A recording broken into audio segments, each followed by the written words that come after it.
The unusual thing is that the manufacturer of these GPS units, they could care less about their machinery. That's the impression that I ended up being left with, because technology is ever increasing.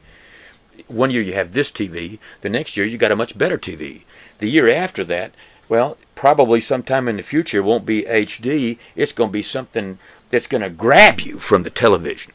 So if you end up having this unit and this unit and this unit, depending upon what you purchase or the bells and whistles that you purchase, will end up determining what you can do. But they are not necessarily interested in selling you the unit because it's a one-time thing.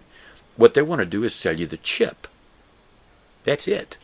And the chip, for this it's $50. For this it's $125.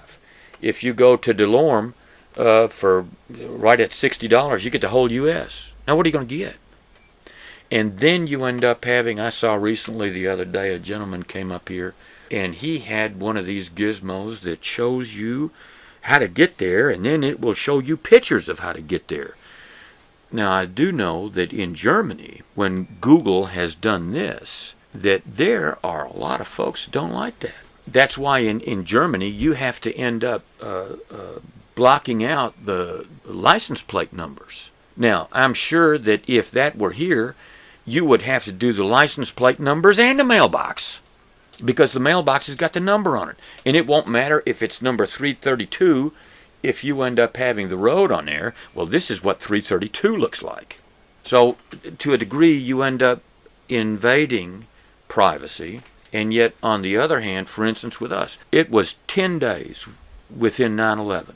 And the FBI called us up and said, are you aware, and mind you, this is in 2001, GPS was just, I don't even know if it was still parallel channels back then. It wasn't, no, multiplexing, it wasn't parallel channels. And they said, are you aware that you end up having the GPS coordinates for the Birmingham Waterworks Board on 280?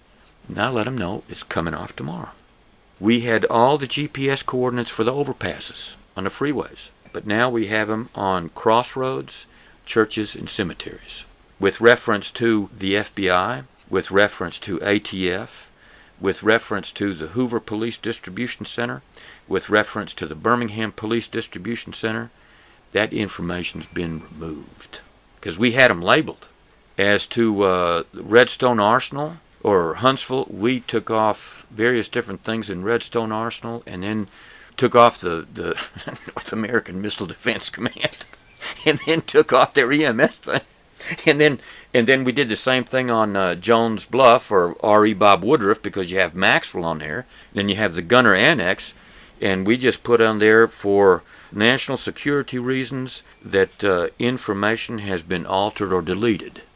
And the thing is, I never asked Dad what happened to the German commercial map market from 42 to 45. Now I know in 45 it was out the picture anyway, but were they nationalized?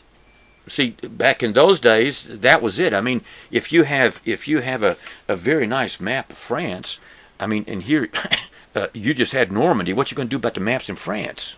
See, these are these unusual things that you end up getting into, and I think that we end up being sometimes in an age of over-info.